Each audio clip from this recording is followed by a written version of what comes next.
सहर व इसरार का सिलसिला खास, रोंगटे खड़े कर देने वाली दास्तान, कदम कदम एक मंजर हैरत अशां, लम्हा लम्हा रंग बदलते अतवार, गुनाह की दासियों की मस्तियां, हिर्सो हवस के पुजारियों के चमत्कार, एक पुर इसरार मूर्ति के हसूल की खातर होने वाले खौफनाक मार्के का अहवाल, एक चौंका देने वाली अछूती कहानी खबीस।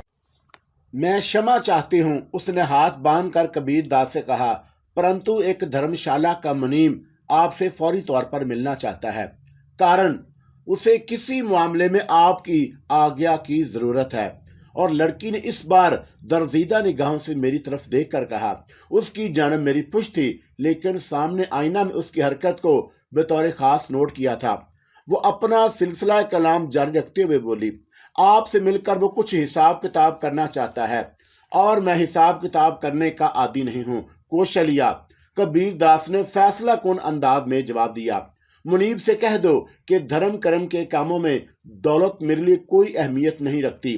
अगर उसे कुछ रकम की जरूरत है तो तुम्हें मेरी तरफ से इजाजत हासिल है। जो मुनासिब समझो चेक की सूरत में उसे दान कर दो। कौशलिया चली गई तो कबीर दास किसी ख्याल में गुम हो गया। ना जाने क्यों मेरी छठी हिस्स कह रही थी कि इस वक्त हमारी गुफ्तगू के दौरान कौशलिया की आमद बिला वजह नहीं थी, और किसी मुनीम का तज़किरा महज दिखावे की खातिर दरमियान में लाया गया था। आप क्या सोच रहे हैं कबीर दास जी?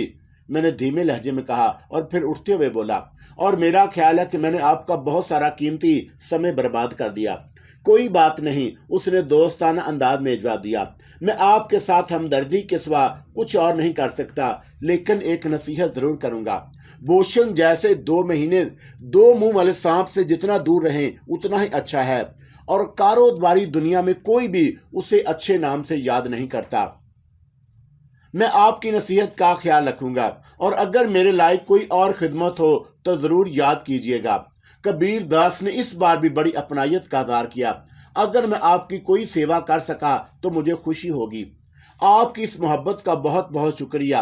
मैं उल्टे कदमों कबीर दास के शीश महल से बाहर निकलकर कौशलिया के कमरे में आ गया, और उसने तकाजा किए बगैर मेरा पिस्तौल मेरे हवाले करते हुए मुस्कुराकर कहा था कि मुझे विश्वास है कि आपने पिस्तौल के सिलसिले में मेरी बात का बुरा नहीं मनाया होगा। आपकी बात का भला कौन बुरा मना सकता है? मैंने उसे सरतापा गौर से देखते हुए जवाब दिया, और मुझे खुशी है कि आपने अपने फर्ज से कोताही नहीं की। अलबत्ता मुझे एक बात की शिकायत जरूर है। वो क्या? उसने पलकें झुकाते हुए मुझे कातलाना नजरों से देखा। कोई भूल हो गई मुझसे? आपसे भी और कबीर दास से जी से भी आप दोनों ने मुझसे जल पानी के लिए नहीं पूछा। बहरहाल उधार रहा आप पर, और मैंने उसकी आंखों में झांकते हुए कहा, और फिर पलट कर बाहर निकल आया। दफ्तर जाते हुए भी मैं कबीर दास के बारे में यह फैसला नहीं कर सका कि जगत नारायण उसी का दूसरा रूप है, लेकिन एक बात बहरहाल तय थी कि कबीर दास गुफ्तगू करते वक्त जरूरत से ज्यादा मोहतात रहने का आदी था।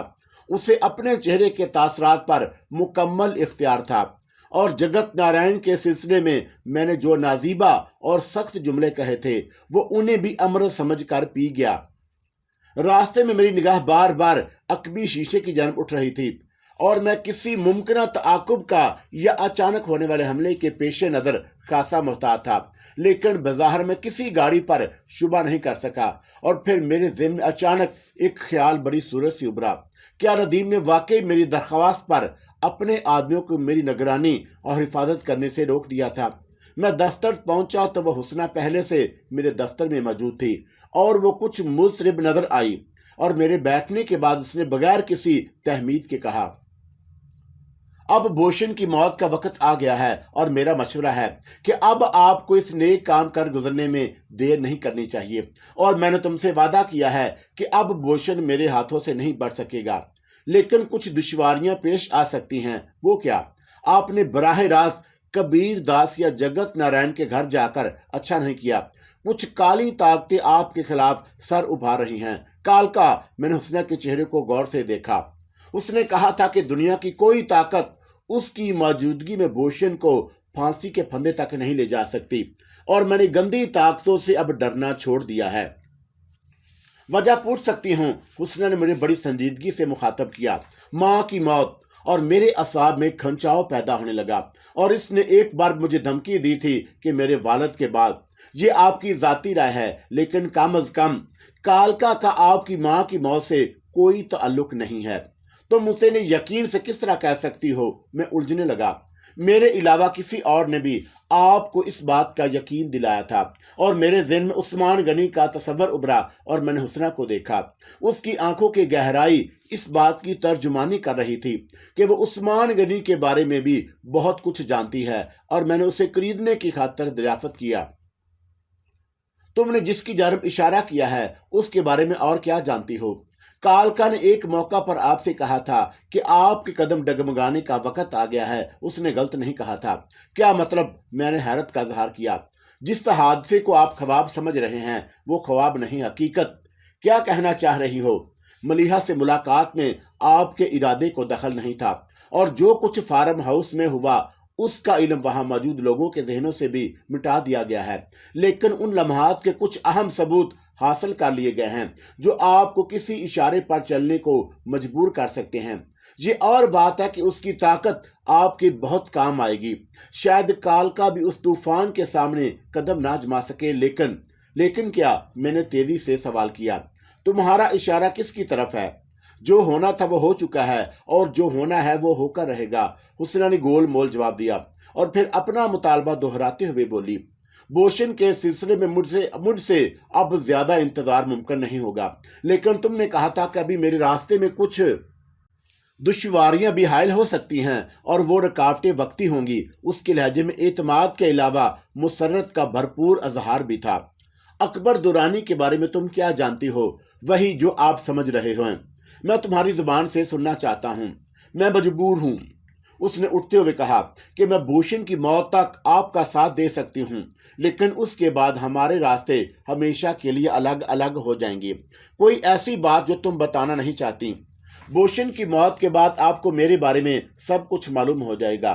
उसने सपाट लहजे में जवाब दिया और फिर कदम उठाती हुई आफत से बाहर चली गई।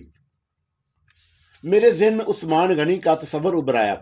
उसने इस बात की तस्दीक की थी कि फार्म हाउस में मेरा और मलिहा के दरमियान जो छीन छपट हुई थी वो महज मेरा वहम नहीं, हकीकत थी, जिसके कुछ सबूत भी किसी के हाथ लग चुके हैं।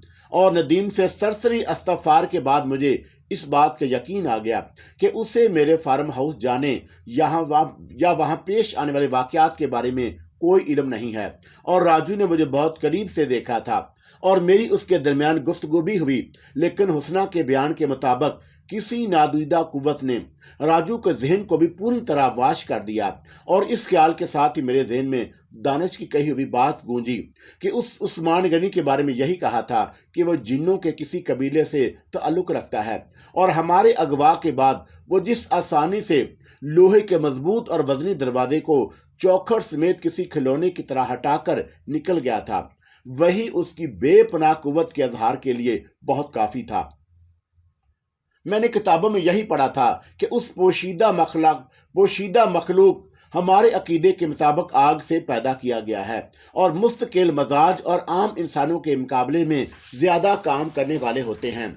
और उस पोशीदा मखलूक में कुछ शरीफ और कुछ शैतान भी होते हैं और कुछ जिद्दी और शायदोर बन जाते हैं।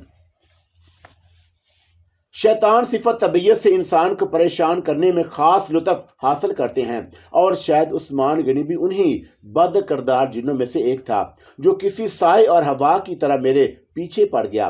और हुस्ना ने मुझे यकीन दिलाया कि जब तक आग के लपकते भड़कते शोले मेरे साथ हैं, कोई दूसरी कुव्वत मेरा कुछ नहीं बिगाड़ सकती। और कालका की बातों से भी यही अंदाजा हुआ था। फिर मैंने कुछ सोच कर लेडी मकलानस को याद किया और इससे पहले कि लेडी मकलानस मेरे सामने आती, मैंने खिलाफे तवक्का नगमा को आपस में दाखिल होते देखा। उसके साथ एक दोहरे बदन का शख्स भी था जो मुझे बॉडीगार्ड किस्म की कोई चिका चीज दिखाई दे रहा था। नगमा के तेवर अच्छे नहीं थे और वह मुझे करख्त निगाहों से घूरती हुई बगैर इजाजत के मेरे सामने सीना तान कर बैठ गई। दोहरे बदन और गठे हुए जिस्म का मालिक उसकी पुश्त पर हाथ बांधा खड़ा हो गया और उसकी सपाट निगाहें मेरे चेहरे पर मरकूज थीं। चेहरे के तासरात से पता चलता था کہ وہ نغمہ کے ایک اشارے پر مجھے موت کے گھاٹ اتارنے سے بھی دریغ نہیں کرے گا۔ تم نے پہچانا مجھے، نغمہ نے گفتگو کی ابتدا بڑے تلخ انداز میں کی تھی۔ میں نے اس کی بات کا جواب دینے کے بجائے ایک مخصوص سوئچ کو پاؤں کے دباؤ سے آن کیا تو میرے دونوں گارڈ خود کار رائفل تانے اندر آ گئے۔ ان صاحب کو باہر بٹھاؤ، میں نے نغمہ کی پشت پر کھڑے ہوئے شخص کی طرف اشارہ کیا، اور گارڈ کے مسئلہ ہونے کے باوجود اس کی خود اعتمادی میں کوئی فرق نہیں پیدا ہوا تھا۔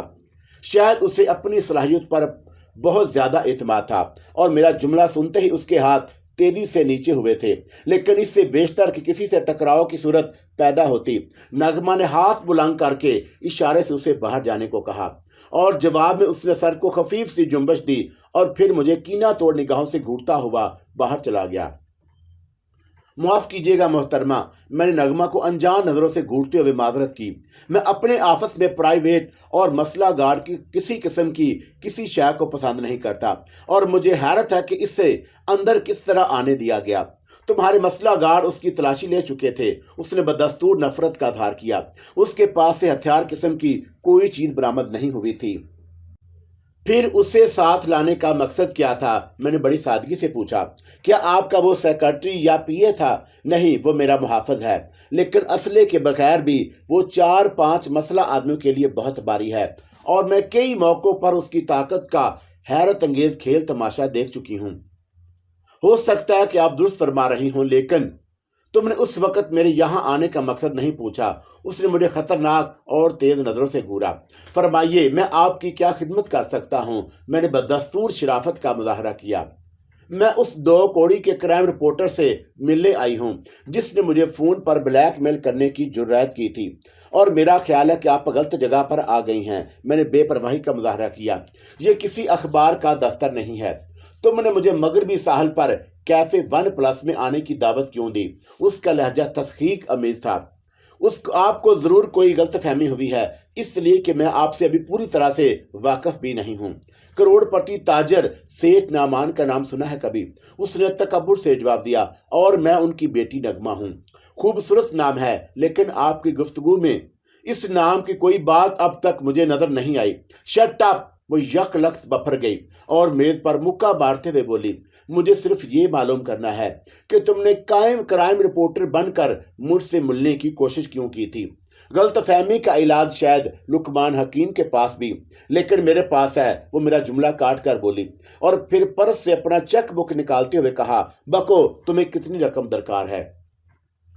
کس سلسلے میں؟ میں نے ایک بار پھر انجان بننے کی کوشش کی، لیکن میرا دل گواہی دے رہا تھا کہ کالکن اپنے کہنے کے مطابق نغمہ کو میری فون کال کے بارے میں سب کچھ بتا دیا ہوگا، لیکن بظاہر نغمہ کے پاس اس بات کا کوئی ثبوت نہیں تھا کہ میں نے ہی کرائم رپورٹر بن کر اسے فون کیا تھا۔ اپنی زبان بند رکھنے کے سلسلے میں وہ کسی ناگن کی طرح بھل کھا کر بولی، کیا تم اس بات سے بھی انکار کرو گے کہ جس روز جھیل پارک میں چاکلیٹی کلر کے سفاری سوٹ والے کے جسم کی دھجیاں ایک دھماکے سے اٹھ گئی تھیں، اس روز تم وہاں موجود نہیں تھے؟ آئی سی! میں پہلی بار چونکا اور پھر تجسس بھرے انداز میں پوچھا، لیکن آپ کا اس دھماکے سے کیا تعلق تھا؟ دھماکے یا کسی کے جسم کی دھجیوں سے میرا کوئی تعلق نہیں ہے، لیکن میں یہ بھی جانا نہیں چاہتی کہ میرا نام کسی عنوان سے اخبارات میں شائع ہو۔ کیا اس روز آپ بھی جھیل پارک میں؟ ہاں، میں اس حقیقت سے انکار نہیں کروں گی۔ بات کچھ سمجھ میں نہیں آ رہی۔ تم مجھے مارو کی قطار میں کھڑا کرنے کی حماقت سے باز آ جاؤ، ورنہ، اور میرا خیال ہے کہ اب آپ ایک حسین اور خوبصورت خاتون ہونے کی حیثیت کا ناجائز فائدہ اٹھانے کی کوشش کر رہی ہیں۔ میرے لہجے میں بھی تلخی آ گئی۔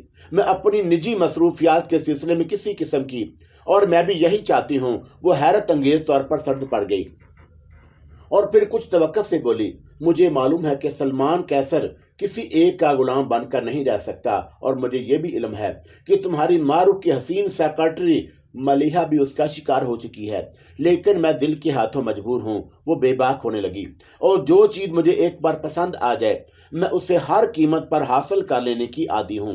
یہ اور بات ہے کہ اسے حاصل کرنے کے بعد میں اسے بلندی پر لے جا کر اس طرح نیچے پھینک دوں کہ وہ شیشے کے برتن کی طرح ٹوٹ کر ہمیشہ کے لیے چکنا چور ہو جائے۔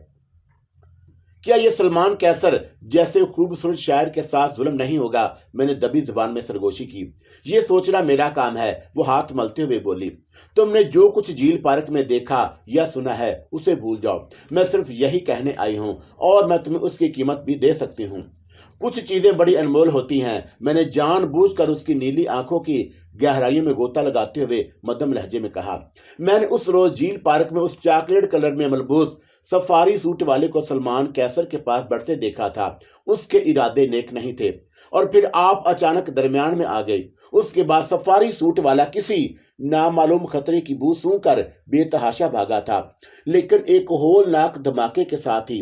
یقین کرو میرا اس دھماکے سے کوئی تعلق نہیں، لیکن اگر یہ بات اخبارات میں آ گئی تو آپ بدنام ہو جائیں گی۔ میں نے میری خیز انداز میں مسکرایا۔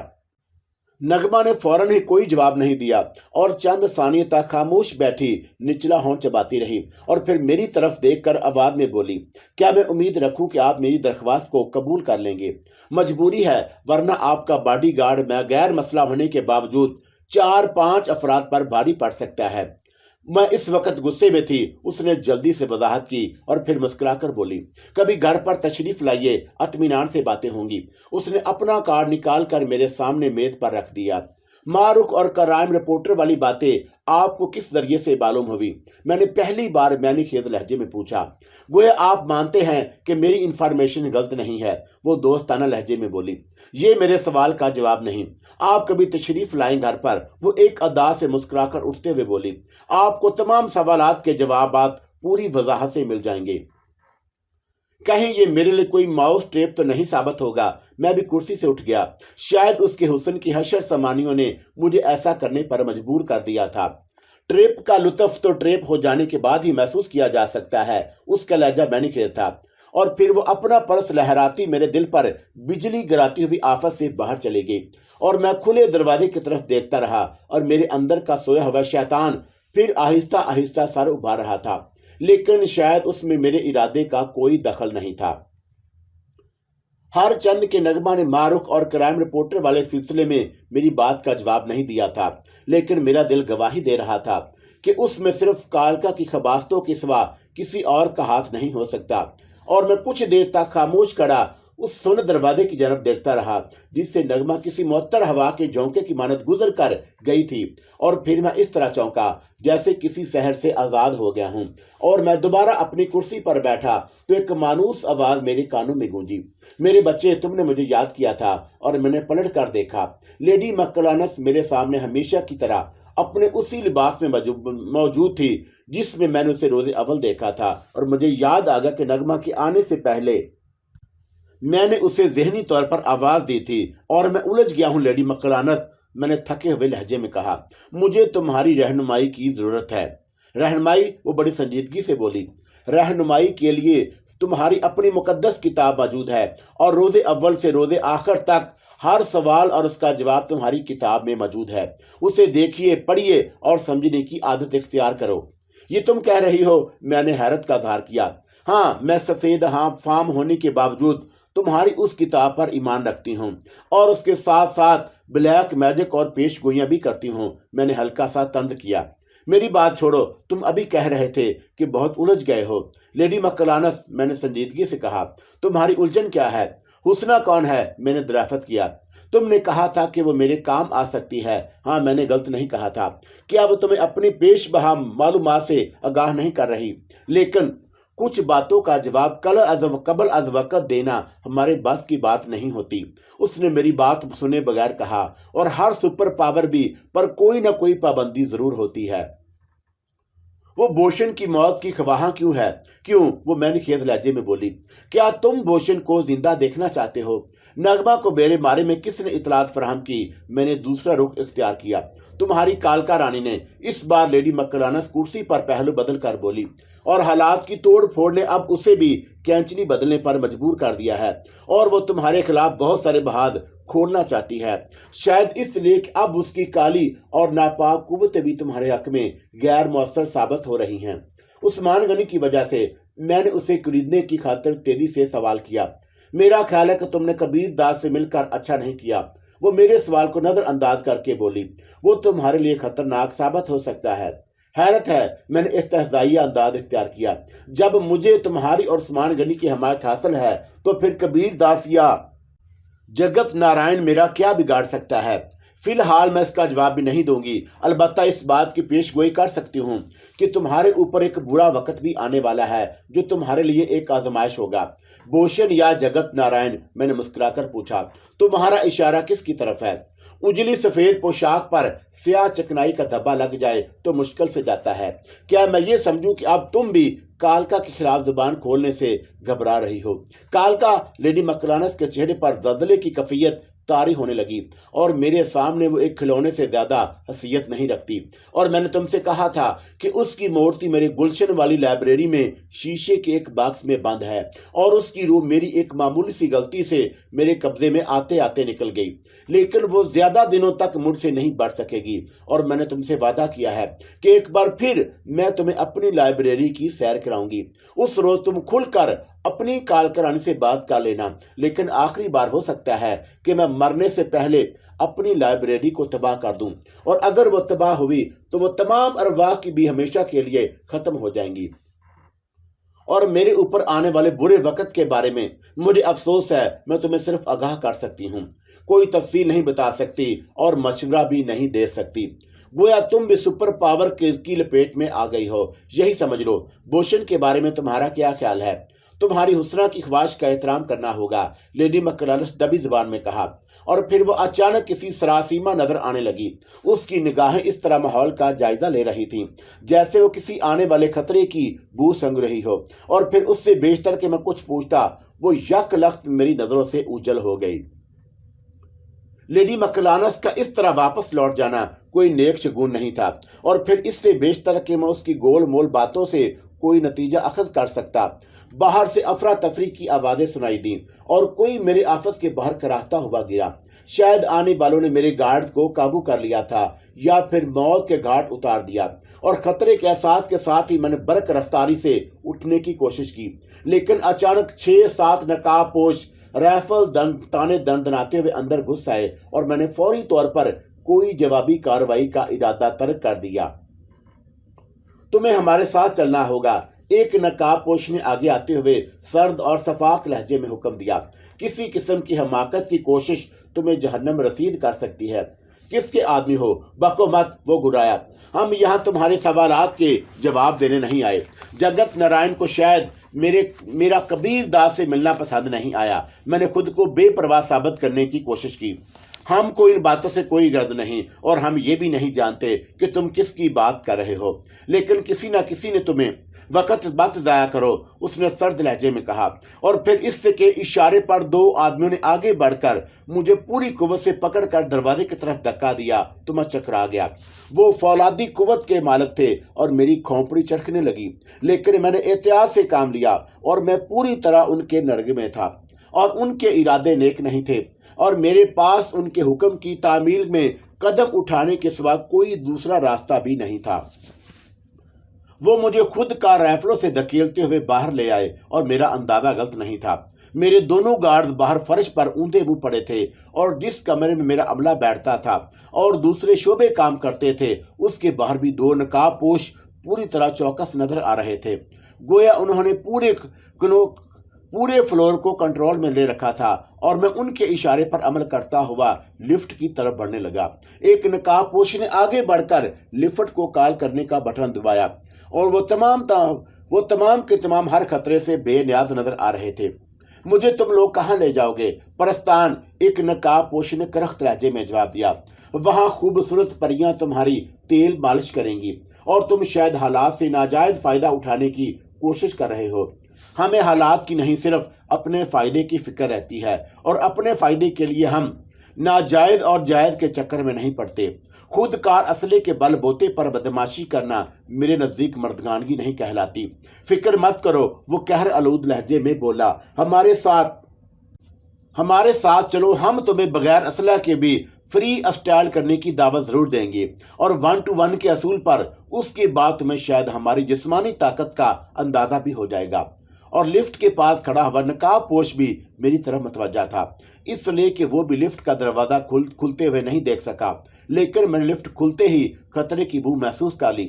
لفٹ کے اندر سے برسٹ مارا گیا اور 3 نقاب پوش پہلے ہی سلسلے میں ڈھیر ہو گئے، اور میں نے تیزی سے خود کو زمین پر گرا دیا، اور مجھے گھیرنے والے افراد کو شاید اس اچانک آفتاب کی توقع نہیں تھی، اور اس سے بیشتر کہ وہ سنبھل پاتے دوسرا برسٹ مارا گیا، اور 2 آدمی اور زمین بوس ہو گئے، اور باقی نے بڑی پھرتی سے پوزیشن سنبھال لی، اور میں پختہ فرش پر کلا بازیاں کھاتا ہوا ایک پاکھے کی آڑ میں ہو گیا، اور لفٹ سے نکلنے والے 3 افراد نے بھی برق رفتار اندازے میں پوزیشن سنبھال لی، اور ان میں سے ایک ماسٹر کی تھا جنہیں پہلے ہی نظر میں پہچان لیا۔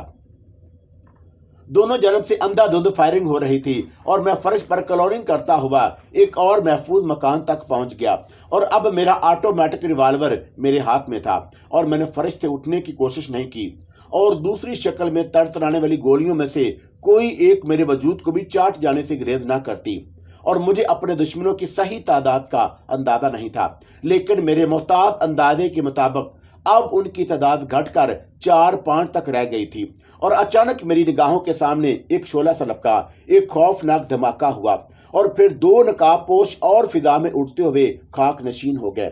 ہتھیار پھینک دو، ماسٹر کی آواز کچھ فاصلے سے ابھری، اور اس نے غالباً اسٹور روم کے آس پاس کہیں پوزیشن سنبھال رکھی تھی۔ مقابلے کی صورت میں تمہارے باقی ساتھی بھی کام آ جائیں گے، اور باقی آدمیوں کا انحصار نہ کرنا، انہیں ہم نیچے تمہاری گاڑی میں آرام کی نیند سلا آئے ہیں۔ اور جواب میں گولیوں کی تڑتڑاہٹ دوبارہ گونج اٹھی، اور مجھے ساتھ لے جانے والوں نے شاید آخری نفری تک مقابلہ کرنے کی ٹھان لی، اور انہیں موت اور زندگی کی کوئی پرواہ نہیں تھی۔ اور اچانک میری نظر ایک نقاب پوش پر پڑی جو دبے قدموں میری طرف آ رہا تھا، اور میں نے اسے نشانہ بنانے کی کوشش کی، لیکن شاید دیر ہو چکی تھی۔ اس کی ٹھوکر ہوا میں لہرائی اور میرا پستول ہاتھ سے نکل گیا، اور پھر دوسری ٹھوکر بھی اتنی شدید تھی کہ میں کرہ کر رہ گیا، اور اس کے بعد مجھے گریبان پکڑ کر اٹھایا گیا۔ وہ بے پناہ قوت اور آہنی ارادوں کا مالک معلوم ہوتا تھا، اور مجھے اپنی چھاتی سے لگا کر اس نے الٹے ہاتھ کا پھندا اس طرح میرے گلے میں ڈال لیا کہ مجھے سینے میں اپنا دم گھٹتا ہوا محسوس ہوا، اور اس کے فولادی ہاتھ سے زیادہ مضبوط مجھے محسوس ہو رہے تھے۔ اپنے ساتھیوں سے کہو کہ ہتھیار پھینک دیں اور ہاتھ باندھ کر سامنے آ جائیں، ورنہ تمہاری کھوپڑی اڑا دوں گا۔ اور میں نے صفاق لہجے میں سرگوشی کی، اور پھر ایک جھٹکا دیا تو میری آواز حلقوں سے ابل کر باہر آتے آتے رہ گئی۔ میں شہباز خان بول رہا ہوں۔ میں نے موت کا ملکہ ہوتے ہوئے محسوس کیا تو گھٹی گھٹی آواز میں بولا، تم لوگ اپنے ہتھیار پھینک کر باہر آ جاؤ، اور ہاتھ بلند کر کے، ورنہ میری موت اب یقینی ہو چکی ہے۔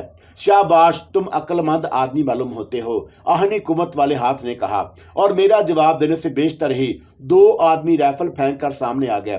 ان کے چہروں پر ہلکا میک اپ تھا، لیکن میں نے انہیں پہچان لیا۔ وہ ندیم کے ٹولے کے آدمی تھے، لیکن ان میں ماسٹر کی نہیں تھا۔ اپنے باقی ساتھیوں سے کہو کہ وہ بھی سامنے آ جائیں۔ اور اس بار مجھے گرفت میں جکڑے رکھنے والے نے بذات خود بلند آواز میں کہا، اور میں صرف 5 تک گنوں گا، اس کے بعد تم لوگوں کے ساتھ ساتھ شہباز خان کو بھی مار کر ختم کر دیا جائے گا۔ ہم صرف 2 ہی تھے، ہاتھ اٹھائے ہوئے آدمیوں میں سے ایک نے بے جگری سے جواب دیا، تم چاہو تو اپنی تسلی کر سکتے ہو، یا پھر ہمیں ٹھکانے ہی لگا دو۔ اس کے بعد اطمینان کر کے کونے خدروں میں جھانک کر ہماری بات کی تصدیق بھی کر سکتے ہو۔ نیچے تمہارے ساتھی کتنے موجود ہیں؟ صرف ایک وہ ڈرائیور ہے، اور تم دونوں کس کے آدمی ہو؟ اسے ہم دونوں میں سے کوئی بھی نہیں جانتا۔ بس اچانک پہرے احکامات موصول ہوئے، اور ہم مہم سر کرنے کی خاطر، سر دڑ کی بازی لگانے کی خاطر دوڑ پڑتے ہیں۔ اس کا نام کیا ہے؟ ہمیں نام سے نہیں، صرف منہ مانگے دام سے گرد ہوتی ہے، بالکل تمہاری ہی طرح۔ اور تم ہمارے بارے میں کیا جانتے ہو؟ صرف اتنا کہ تم بھی ہماری طرح کسی نہ کسی والد الحرام سے تعلق رکھتے ہو۔ اور اس بار بھی بے پرواہی سے جواب دیا گیا، اور اچانک 2 نقاب پوش نکل کر سامنے آ گئے۔ انہوں نے دونوں غیر مسلح آدمیوں کو کور کر لیا، اور پھر ایک اشارے پر دوسرے نے ان دونوں کی تلاشی لی، لیکن ان کے پاس سے کوئی ہتھیار برآمد نہیں کر سکے۔ اور میرا خیال ہے کہ تم اپنے ساتھیوں کے بارے میں غلط بیانی سے کام لے رہے ہو۔ تیسرے نقاب پوش نے، جس نے مجھے اپنے آہنی شکنجے میں جکڑ رکھا تھا، صفاق لہجے میں کہا، تمہارے ساتھ ایک دبلا پتلا شخص اور بھی تھا، اور मेरी निगाहें धोखा नहीं खा सकती। वो हमारे साथ लिफ्ट में जरूर सवार था, लेकिन हम उसे उसका कोई ताल्लुक नहीं था। क्या जमानत है कि तुम सच बोल रहे हो? इसकी क्या जमानत है कि तुम जिसे अपना बाप समझते हो वो तुम्हारा असल बाप ना हो? गैर मसला अफराद में से एक बार दूसरे ने हकारत से जवाब दिया। और हम जिस रास्ते के मुसाफिर हैं वहां गोलियों के अलावा कोई और जुबान नहीं समझी जाती। जवाब में एक फायर की आवाज गूंजी और बोलने वाला कराहता हुआ जमीन पर गिरा, लेकिन फिर दूसरे लम्हे उसने जूडो कराटे के किसी माहर की तरह एक हाथ जमीन पर टेक कर इस तेजी से फिजा में चक्कर खाया था कि उसकी लातों की तरफ दोनों मसलन काबूपोशों पर पड़ी और वह संभल ना सके। उसी लम्हे से फायदा उठाते हुए उसके दूसरे साथी ने उन दोनों का आसरा समेट कर फिजा में एक सिमत छलांग लगा दी और मुझे काबू में लेने वाले की राइफल जाग उठी, लेकिन उसके तीनों राउंड बेकार ही गए और राइफल के इस्तेमाल के वक्त उसके लिए हाथ का हल्का जरा ढीला पड़ा तो मैंने दोनों कोहनियों को जोड़कर उसके पेड़ पर इतनी कारी जरब लगाई कि वह संभल ना सका, और फिर उससे बेशतर कि वह संभल पाता अस्टोर की जानब से एक फायर हुआ और आहनी ताकत के मालिक के सीधे हाथ की कोहनी झूल गई और राइफल उसके हाथ से निकल चुकी थी। दो फायर और हुए और दोनों नहते नकाबपोश भी फिरकी की तरह तड़प कर घूमे और फिर जमीन पर ढेर हो गए और मैंने बरक रफ्तारी का मुजाहरा करते हुए जख्मी नकाबपोश की राइफल पर कब्जा कर लिया। मैं चाहता तो उसे भून भी सकता था, लेकिन मैंने ऐसा नहीं किया। अब बताओ, मैंने उसे ललकारा, तुम किसके लिए काम कर रहे हो? काम की नौयत नहीं पूछोगे? वो कोहनी के बहते हुए खून को बेपरवाही से झटकर बोला। हमारे जिम्मे बस एक काम था और बस तुम्हें अगवा करके एक ऐसे चूहेदान तक पहुंचाना जहां तुम्हारी मौत तुम्हारी तस्वर से भी ज्यादा खतरनाक और साबित हो सकती थी। लेकिन बाजी अब पलट चुकी है, अब तुम्हारी जिंदगी मेरे रहमो करम पर है। हो सकता है कि तुम जागते में कोई ख्वाब देख रहे हो, उसने हकारत से जवाब दिया। काश हमें तुम्हें अगवा करने के बजाय तुम्हारी मौत का हुक्म दिया जाता तो सूरत हाल इस वक्त कुछ और ही होती। निकल चलो, मुझे मास्टर की असली आवाज सुनाई दी। वो अपने आदमियों से मुखातब था। लाइन साफ हो चुकी है, लेकिन पुलिस किसी भी लम्हे पहुंच सकती है। और फिर भागते हुए कदमों की आवाजें गूंजने लगी।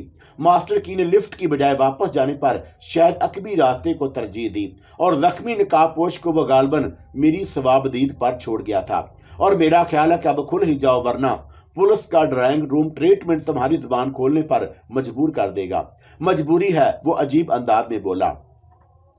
तुम शायद मुझे हंसाने की कोशिश कर रहे हो और हमारे बारे में तुम्हें शायद इल्म नहीं कि हम पुलिस की तहवील में जाना पसंद नहीं करते। उस्ताद का भी यही हुक्म है। चलो उस्ताद ही का नाम बता दो, तुम गोली चलाओगे या मैं कोई हरकत करूं? अचानक नीचे से पुलिस कार के सायरन की आवाज सुनाई दी और फिर मेगाफोन पर सिराज की आवाज उभरी। तुम पूरी तरह घेरे जा चुके हो। जिंदगी चाहते हो तो हथियार फेंक कर खुद को कानून के हवाले कर दो। इसी में तुम्हारी बेहतरी है और हम 10 तक गिनेंगे, उसके बाद तुम्हारे खिलाफ कार्रवाई शुरू कर दी जाएगी। एक, सुना तुमने? जख्मी नकाबपोश जो राइफल की जिद और मेरे रहमो करम पर था हकारत से मुस्कुराया। साइंस कहां से कहां पहुंच गई, लेकिन हमारी पुलिस अभी तक घिसे पटे टेप की तरह बढ़ती रहती है और तुम इसे हमारे वसाइल की कमी भी कह सकते हो। 2, 3, 4 नीचे से गिनती शुमार की जा रही थी और वसाइल की नहीं बल्कि खुद गर्जी और कमीनगी की कमी है। वो घुर्राया। कौमी खजाने पर जब शब खून और डाके मारे जाएंगे तो हमारे वसाइल कभी भी पूरे नहीं हो सकते। तुम दहशतगर्द और कातिल होने के बावजूद पढ़े लिखे हो और आदमियों जैसी बातें कर रहे हो। 5, 6, 7 सराय थोड़े वक्फे से अपनी दी हुई वार्निंग के लम्हे गिन रहा था। अब भी वक्त है, अपनी जुबान खोल दो वरना। जवाब में उसने अपने जबड़ों पर जोर देकर उसे फेरा, फिर जुबान खोल दी, लेकिन कोई लफ्ज उसकी जुबान से अदा नहीं हुआ। नीले रंग का झाग उसके मुंह से जारी हुआ। उसकी खौनख्वार आंखें अपने हल्के में साकत हो गईं और फिर वो किसी तनावर दरख्त की तरह जमीन बोस हो गया। उसने पुलिस तहवील में जाने की बजाय किसी ऐसे सरीहुल तासीर जहर के कैप्सूल को चबा लिया था जो गालबन उसने जबड़ों में रखा था। 8, 9 और मैंने किसी ख्याल के तहत तेजी से मरने वाले की तलाशी ली और मेरा अंदाजा गलत नहीं निकला। उसकी लिबास से अंदरूनी जेब से वही सिक्का बरामद हुआ जिसके एक जनब चीते का खुला हुआ दहाना नजर आ रहा था और दूसरी जनब JN के हरूफ कुंदा थे। मैंने उसको भी जेब में रखा और फिर खिड़की की आड़ में होकर जोर से बोला, मिस्टर सराज, खेल खत्म हो चुका है, आप बिला धड़क ऊपर आ सकते हैं और 1 डेढ़ घंटे की जरूरी कार्रवाई के बाद मरने वाले नकाब पोशों की लाशें पोस्टमार्टम के लिए रवाना कर दी गईं और नकाब के पीछे ऐसे ही चेहरे नजर आए थे जो पुलिस को मुतअद्दद जुर्म में मतरूब थे। और जेएन के मखसूस ट्रेडमार्क वाले 2 सिक्के और भी बरामद हुए जिन्हें सिराज ने अपनी तहवील में ले लिया। और पुलिस के कारिंदों ने पूरी 9 अदद लाशों को मेरे दफ्तर और फ्लोर के दूसरे हिस्सों से बरामद किया और नीचे उस लैंड रोवर पर भी कब्जा कर लिया गया जिसमें 2 अफराद बेहोशी की हालत में मिले। जरूरी कागजात की तकमील के बाद सिराज ने अपने आदमियों को हिदायत देकर रवाना कर दिया और फिर मेरे ऑफिस में आ गया। ये नकाबपोश यहाँ किस इरादे से आए थे? वो मुझे अगवा करके कहीं ले जाना चाहते थे। मैंने पुरसकून आवाज में जवाब दिया कि आपके आदमियों ने उन नकाबपोशों को ठिकाने लगाया है। सिराज ने खालिस पुलिस वाले अफसरों जैसे अंदाज में सवाल किया। जी नहीं, मैंने सिराज का मतलब समझते हुए संजीदगी से कहा। मेरे दफ्तर में सिवाय गार्ड्स और मेरे अलावा कोई मसला शख्स नहीं होता और गार्ड्स को वो पहले ही बेहोश कर चुके थे। उसके बाद बाहर से गोलियां चलने की आवाजें उभरने शुरू हो गईं और शायद उनके दरमियान आपस में कोई अनबन हो गई या फिर कोई दूसरी पार्टी से आपकी क्या मुराद है? मैंने एक अमकानी पहलू को उजागर करने की कोशिश की और मैंने मोहतात अंदाज में जवाब दिया और फिर तफसील बताते हुए कहा, सिर्फ आखिरी आदमी मेरे कब्जे में था लेकिन उसने खुदकशी कर ली। क्या जगत नारायण ने आपको फोन पर किसी किस्म की कोई धमकी दी थी? जी हाँ, मैंने फौरी तौर पर कुछ सोच कर कहा, लेकिन मेरा ख्याल था कि वो मेरे जवाब से। उसने फोन पर आपसे क्या कहा था? सिराज ने तेजी से सवाल किया। यही कि मैं आपको बोशन के सिलसिले में ज्यादा हाथ पांव मारने से रोक सकूं। फोन कब किया था? सिराज ने मेरे चेहरे पर नजरें जमाए हुए दराफत किया। कोई 2 घंटे पहले की बात है, मैंने इत्मीनान से जवाब दिया। मैंने उस फोन को महज किसी दीवाने की बड़ समझकर नजरअंदाज कर दिया था, लेकिन ऐसा नहीं हुआ। जी हाँ, मैंने शान उचकाकर बोला। अब सूरत हाल आपके सामने है। काश आपने मुझे बर वक्त इस इतला से आगाह कर दिया होता, सिराज ने कहा और फिर बात घुमाकर बोला कि आपने दूसरी पार्टी के किसी फर्द को भी देखा था। और मैंने महज क्यास आराई की कि जाहिर है कि फरिश्तों ने उन 9 नकाबपोशों को नहीं मारा होगा जिनकी लाशें पोस्टमार्टम के लिए रवाना की गई हैं। जानते हैं मुझे इस वारदात की इतला किसने दी? किसने? मैंने संजीदगी से पूछा। उसी शख्स ने जो इससे पहले होने वाली 3 वारदातों की इतला दे चुका है और हो सकता है कि वो भी जेएन ही का कोई नुमाइंदा हो जो पुलिस को बारी बारी मायूसी से 2-4 करके बोशन के सिलसिले में प्रेशर डालने की कोशिश कर रहा हो। और ये लाशें क्या ये बतौर ईंधन इस्तेमाल की जा रही हैं? सिराज ने कदरे झल्लाकर कहा। और अब तक जितने मुर्दा आदमी पुलिस के हाथ लगे हैं उनका ताल्लुक जुर्म पेशा अफराद की उस फहरिस्त से है जो हमारे पास पहले से मौजूद है और उनके खिलाफ बेशुमार संगीन जुर्म के मुकदमात भी दर्ज हैं। और मैंने कोई जवाब नहीं दिया। सिराज की बेबसी काबिले दीद थी। वो ज्यादा देर नहीं रुका। कागजी खानापुरी की खातर उसने मेरा बयान कलम बंद किया और फिर खामोशी से वापस चला गया। सिराज के जाते ही मुझे नदीम की कॉल मौसूल हुई। तुम कबीर दास की कोठी पर किस मकसद के तहत गए थे? उसने किसी तहमीद के बगैर सवाल किया। वो कौम की फलाह और बहबूद के लिए काम कर रहा है। रिफाही इदारे उसकी सरपरस्ती में चल रहे हैं और मैंने तुम्हारे वहां जाने का मकसद दरियाफ्त किया था। सिर्फ ये देखना चाहता था कि कहीं उसकी खिदमत खलक में तुम्हें उसका शुबा किस तरह हुआ। नदीम ने फिर मेरी बात को काटा। क्या कोई अहम बात है? हाँ, नदीम ने संजीदगी से कहा। तुम्हारे ऊपर मालूम हमला हुआ है और वो भी उसी सिलसिले की एक कड़ी है और मास्टर की वाकई हैरत अंगेज सलाहियतों का मालिक है। मैंने कहा। उसने जिस ड्रामाई अंदाज में बसात का रुख बदल दिया वो। और मेरा ख्याल है कि अब तुम्हारी निजी सरगर्मियां बहुत जारी रहेंगी। हाँ, शायद अम्मी की मौत ने मेरा जहनी तवाज़ुन बिगाड़ दिया है, मैंने सर्द आवाज में कहा और फिर रसूल केडर पर रख दिया। और मैं नदीम की मदद के बगैर ही दरपेश मसाइल का हल तलाश करना चाहता था और जिसमें बोशन की मौत सरे फहरिस्त थी। रात के खाने के बाद नदीम बाहर लान पर मेरे करीब बैठा गुफ्तगू कर रहा था कि मुलाजिम ने सिराज के फोन की इतला दी और नदीम ने कार्डलेस ऑन करके कान से लगाया और फिर रस्मी गुफ्तगू के बाद कार्डलेस मेरे हवाले कर दिया। मैं आपको इस वक्त एक अहम इतला देना चाहता हूं। आपकी नवाजिश को क्या समझूं? मैंने उखड़े हुए अंदाज में कहा। आपका महज दोस्त हूं, कोई और नहीं, और आप हर केस की इतला मुझे दें। सलमान कैसर को कत्ल कर दिया गया है, सिराज ने मेरी बात को महसूस करते हुए कहा, और हो सकता है कि इस खबर से आपका कोई गहरा ताल्लुक हो। میں کسی سلمان کیسر کو نہیں جانتا۔ جھیل پارک میں ہونے والے حادثے میں اسی شخصیت کے سب سے اہم تھی۔ سراج نے سنجیدگی سے نغمہ نعمان نے اس خبر کو اخبار میں نہیں دیا تھا، لیکن اس سفاری سوٹ والے کو سلمان کیسر کے قریب جانے سے روکا تھا، اور پھر جو کچھ ہوا وہ آپ کے علاوہ سینکڑوں افراد نے اپنی آنکھوں سے دیکھا تھا۔ میں مجبوراً سنجیدہ ہو گیا۔ آپ شاید اس شاعر کی بات کر رہے ہیں جو ادھر کچھ دنوں سے خاصی شہرت حاصل کر رہا تھا، اور آپ کے دفتر پر جن لوگوں نے آپ کو اغوا کرنے کی کوشش کی تھی ان کا تعلق بھی جگت نارائن سے ہی تھا۔ ابھی سے آپ کی کیا مراد ہے؟ سلمان کیسر کو گلا گھونٹ کر ہلاک کیا گیا، اور سراج نے کہا کہ اس کی لاش کے قریب سے بھی ویسا ہی سکہ ملا ہے جو جگت نارائن کی نشانی ہے، اور میں نے ایک لمحے کو چونکے بغیر نہیں رہ سکا۔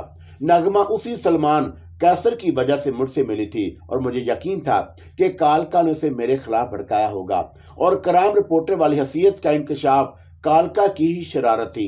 اور پھر نغمہ کے جانے کے بعد جگت نارائن نے مجھے اغوا کرانے کی کوشش کی تھی، جسے ندیم کے سادہ لباس والے ٹولے نے ناکام بنا دیا، اور اب سلمان کیسر کو راستے سے ہٹا دیا گیا۔ بظاہر اس کی ایک وجہ یہ بھی ہو سکتی تھی کہ جگت نارائن کسی وجہ سے نغمہ اور میرے درمیان نفرت کا انتقام کے بیج بونا چاہتا ہوں۔ آپ کیا سوچنے لگے مسٹر شہباز؟ سراج کی آواز دوبارہ ریسیور پر ابھری۔ نغمہ نے اس خبر کو اخبار میں آنے سے روکنے کے سلسلے میں اخبارات کو بھاری قیمت ادا کی تھی۔ میں نے کچھ سوچ کر سراج سے نغمہ کے اپنے دفتر سے آنے والی بات کو قدرے توڑ مروڑ کر بیان کرتے ہوئے کہا، اور وہ میرے پاس بھی اسی مقصد کے تحت آئی تھی کہ میں اپنی زبان بند رکھوں۔ آپ ہی کے پاس کیوں؟ سراج نے ایک پولیس افیسر کو نقطۂ نگاہ کو سامنے رکھ کر سوال کیا۔ جھیل پارک میں جس وقت وہ حادثہ پیش آیا وہاں شہر کی کچھ اور اہم اور جانی پہچانی شخصیات بھی ضرور موجود ہوں گی۔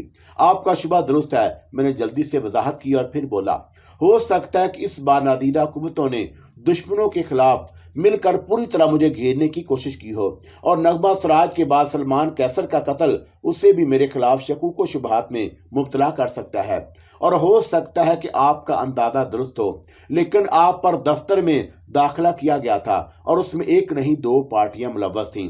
سراج نے جواب دیا، اور اگر وہ ایک ہی گروپ کے آدمی تھے اور نادیدہ قوتیں آپ کے خلاف برسرے پیکار ہیں، تو پھر ایک ہی گروپ میں پیدا ہونے والی نا اتفاقی کے امکان کو خارج کرنا پڑے گا، اور ایسی صورت میں یہ سوال اور اہم ہو جاتا ہے کہ دوسری پارٹی کون تھی جس نے آپ کے اغوا کی کوشش کو ناکام بنانے کی کوشش کی تھی؟ اور میں اس سلسلے میں بھلا کیا کہہ سکتا ہوں؟ میں نے سپاٹ آواز میں جواب دیا، ویسے ہو سکتا ہے کہ کیس کو الجھانے کے لیے خود نادیدہ طاقت یا پھر جگت نارائن نے یہ چال چلی ہو تاکہ میری شخصیت اور زیادہ مشکوک ہو جائے۔ میں کوشش کروں گا کہ اغوا والے حادثے میں آپ کی پوزیشن صاف کر سکوں، لیکن ایک بات پھر مجھے الجھا رہی ہے۔ پلیز میری بات کو غلط رنگ دینے کی کوشش نہ کیجیے گا۔ یہ بات اپنی جگہ اہمیت کی حامل ضرور ہے، اور ہر معاملے میں کسی نہ کسی زاویے سے آپ ہی کا نام درمیان میں کیوں آتا ہے؟ کیا اتنے سارے اتفاق ایک ہی فرد واحد کے ساتھ رونما ہو سکتے ہیں؟ پلیز 1 منٹ لائن بند مت کیجیے گا۔ سراج نے مجھے ہولڈ کرنے کو کہا، اور اس کی بات اپنی جگہ غلط نہیں تھی، اور میں اس کی سیٹ پر ہوتا تو یہ خیال قدرتی طور پر میرے ذہن میں بھی ضرور ابھرتا۔ میں بڑی سنجیدگی سے سلمان کیسر کی موت کے بارے میں سوچنے لگا۔ متعدد امکانی پہلو میرے ذہن میں گونج رہے تھے۔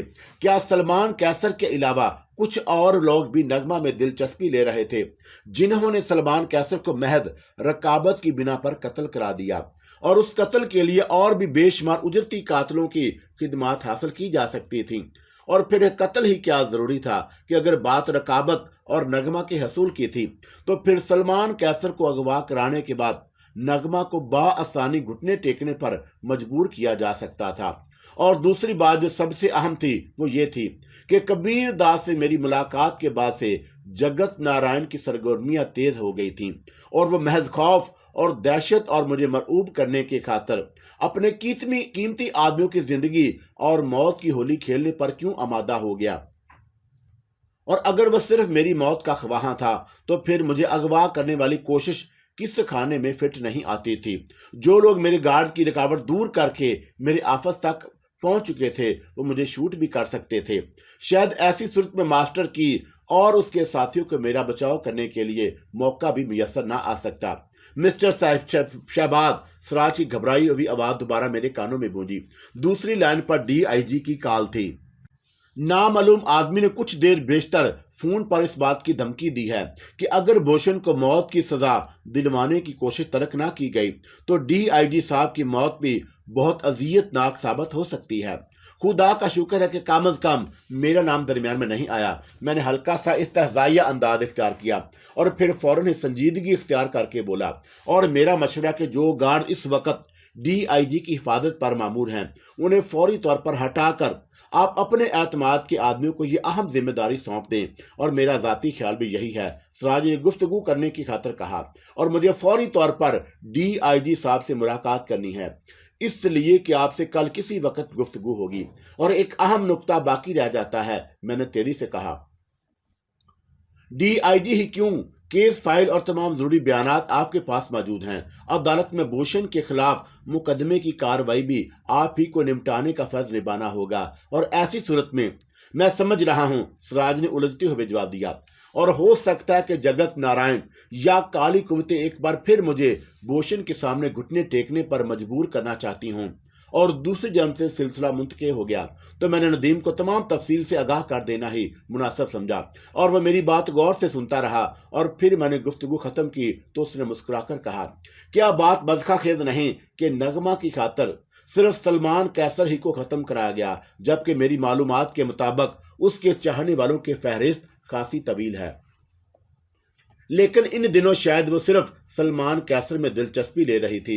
मैंने संजीदगी से कहा, उसका इकरार उसने मुझसे भी किया था, और हो सकता है कि किसी वजह से उसने सलमान कैसर को अपने जाल में फंसाने को अपनी आना का मसला बना लिया हो, वरना वो इस टाइप के लोग दास्तानों वाले हीरोइनों में शुमार नहीं किया जा सकता।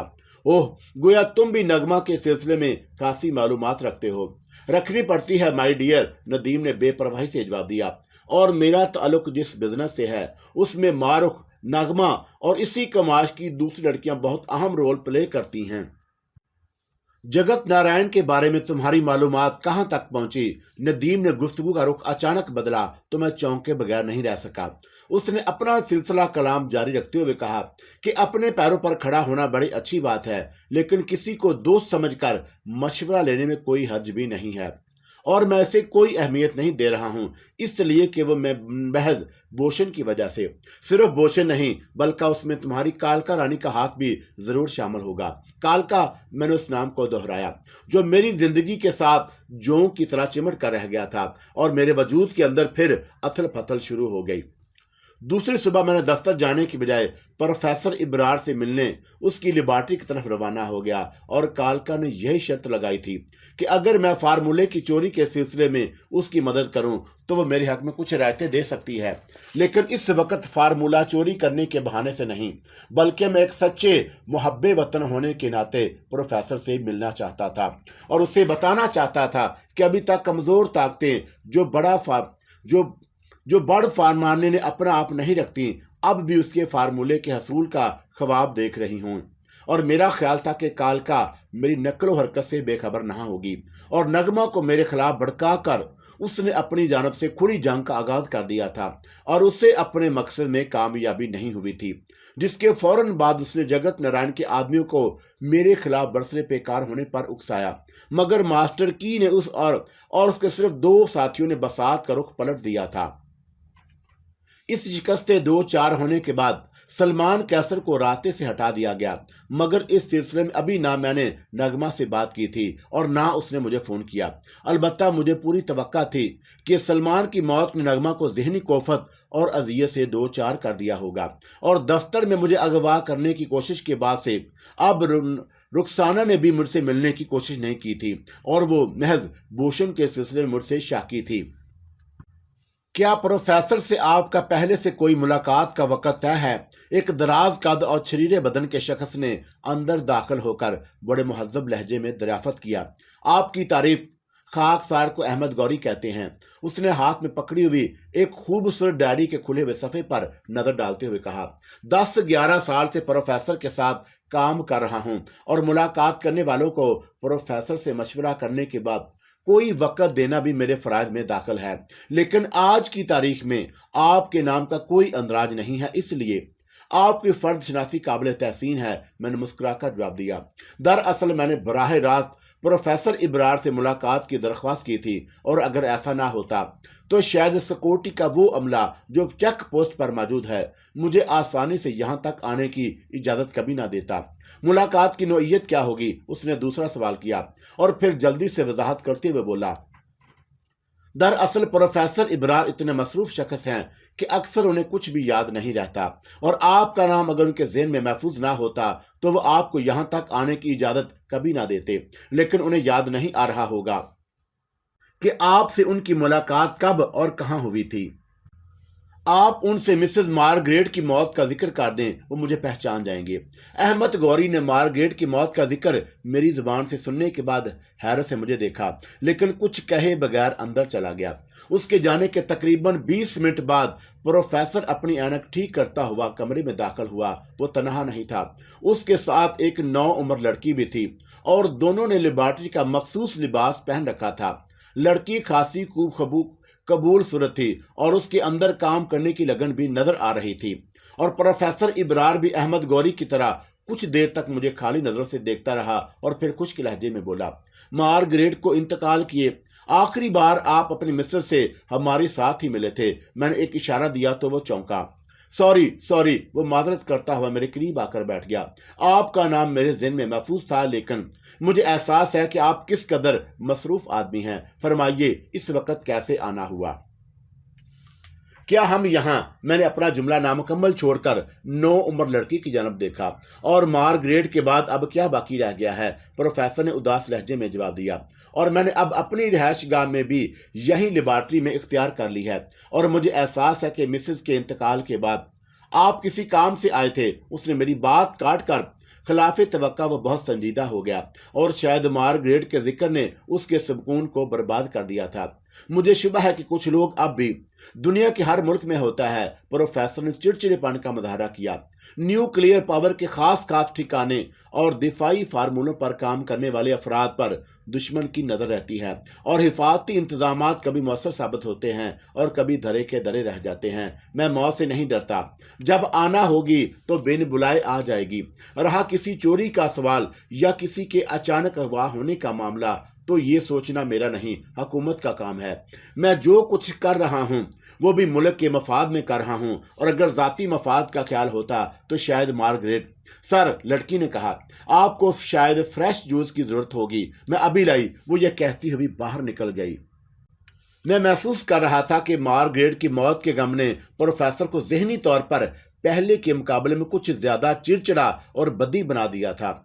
अगर आपको मेरा यहाँ आना नागवार खातर गुजरा है, तो मैं जो गुजरना था वो गुजर चुका। वो मुझे तेज नजरों से घूरता हुआ बोला, आपने फिर किसी शक का इजहार किया है, और मैं आपके साथ मुखलिस हैं, लेकिन मेरे पास इतना वक्त नहीं कि एक एक की दुम उठाकर नर और मादा की शिनाख्त करता फिरूं। जो है वो होकर रहेगा, और मैं या आप कोई उसे रोक नहीं सकते। दुरुस्त है, लेकिन एहतियात करना बहरहाल शर्त है। सिर्फ एक ही तरीका मुमकिन है कि मैं खुदकुशी कर लूं। वो बदस्तूर झल्लाए हुए लहजे में बोला, इस तरह वो भी मेरे साथ ही दफन हो जाएगा। और उसी वक्त लड़की बड़ी नफासत से ऑरेंज कलर का जूस दोबारा अंदर दाखिल हुई। उसी जूस का करिश्मा है जो प्रोफेसर अपनी शख्सियत से बेनियाद होता जा रहा है। उस्मान गनी की आवाज़ मुझे बहुत दूर से सुनाई दी, फिक्र मत करो प्रोफेसर, अब ये जूस नहीं पिएगा। और फिर वही हुआ जो उस्मान गनी ने सरगोशी में कहा था। अचानक एक ऐसा झटका लगा था जैसे किसी ने पुश से धक्का दिया हो, और गिलास प्रोफेसर इब्रार के हाथ में जाने से पहले ही गिर कर चूर हो गया, और लड़की बुरी तरह सहमी सहमी नजर आ रही थी। और मैंने जूस या गिलास के ज़ाया हो जाने पर किसी रद्द अमल का आधार नहीं किया। लेकिन ठीक उसी लम्हे अहमद गौरी तेजी से अंदर दाखिल हुआ, और वह लड़की को तेज नजरों से घूरता हुआ बोला, मिस निदा, मैं महसूस कर रहा हूं कि तुम कुछ दिनों से दफा हो जाओ। प्रोफेसर ने हाथ जड़कर हकारत से गौरी को मुखातब किया और फिर कदम उठाता हुआ और मुंह में ही कुछ बड़बड़ाता हुआ मुलाकाती कमरे से निकलता चला गया। और मेरा ख्याल है कि प्रोफेसर अब दोबारा नहीं आएंगे, गौरी ने मुझसे कहा और उसके लहजे में सर्द मोहरी थी। ये हजरत भी उस नौ उम्र लड़की के साथ बराबर के शरीक हैं, उस्मान गनी की आवाज उभरी। और तुम यहाँ ना आते तो शायद वो इधर का रुख भी कभी ना करता, लेकिन अब प्रोफेसर का ख्याल रखना मेरी जिम्मेदारी है और तुम्हारा अब यहाँ रुकना किसी तरह भी कार आमद नहीं होगा। उस्मान गनी ने ठीक ही कहा था। गौरी जूस गिर जाने के बाद अभी तक उलझा उलझा सा नजर आ रहा था। और जूस में क्या था, मैंने दिल ही दिल में उस्मान गनी से सवाल किया और उसने कहा कि एक मखसूस दवा जो आहिस्ता आहिस्ता प्रोफेसर के ज़हन को कुंद कर रही है। और 8-10 खुराकें और प्रोफेसर के मैदे में उतर गईं तो वो अपनी खुद एतमादी भी खो देगा, और जब खुद एतमादी खो दे तो फिर उसे बड़ी आसानी से ट्रेप किया जा सकता है। अब वापस चलो। और मैंने अहमद गौरी को बहुत गौर से देखा और फिर कुछ कहे बगैर ही वहां से चल पड़ा।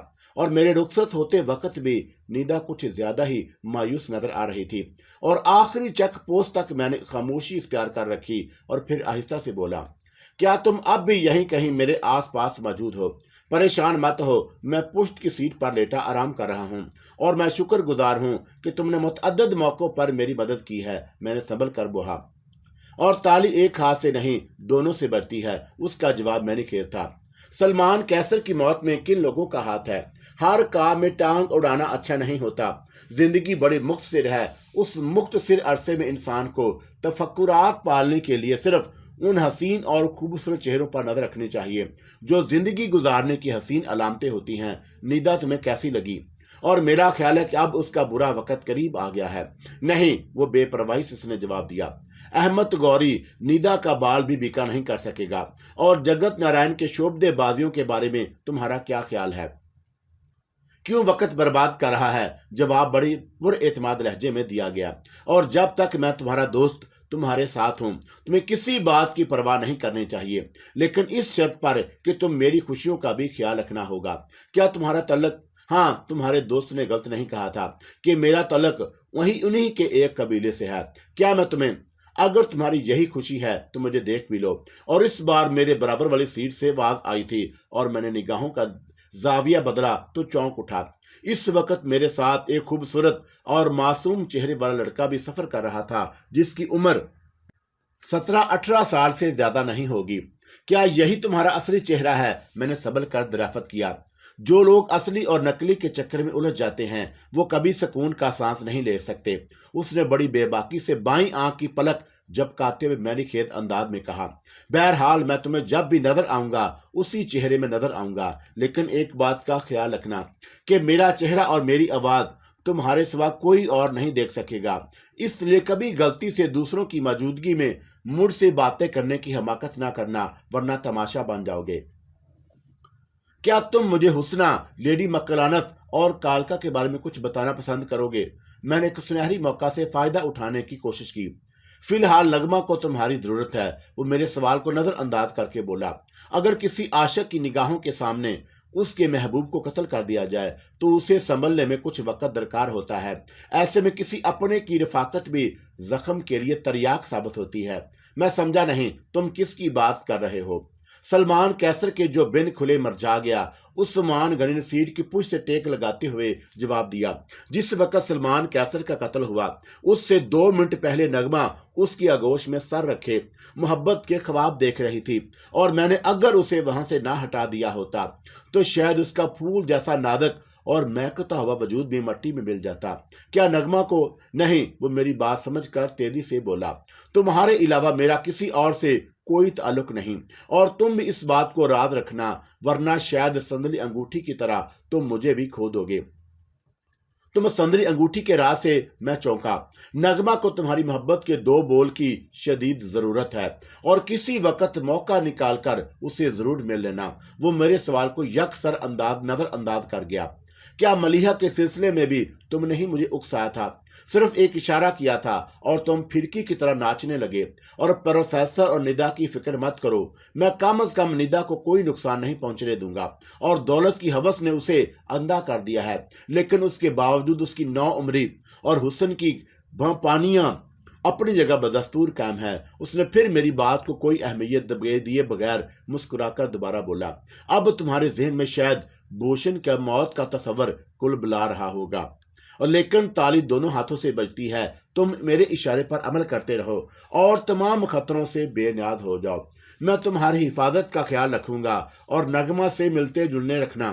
اور اس نے سنجیدگی سے کہا اور پھر ہوا کی طرح نظروں سے اوجھل ہو گیا۔ اب یہ بات میری سمجھ میں کچھ آ رہی تھی کہ کالکا نے پروفیسر ابرار تک پہنچنے کے سلسلے میں میرا راستہ کاٹنے کی کوشش کیوں نہیں کی تھی، اور عثمان گری کے بارے میں ساجد کا بیان درست ثابت ہوا۔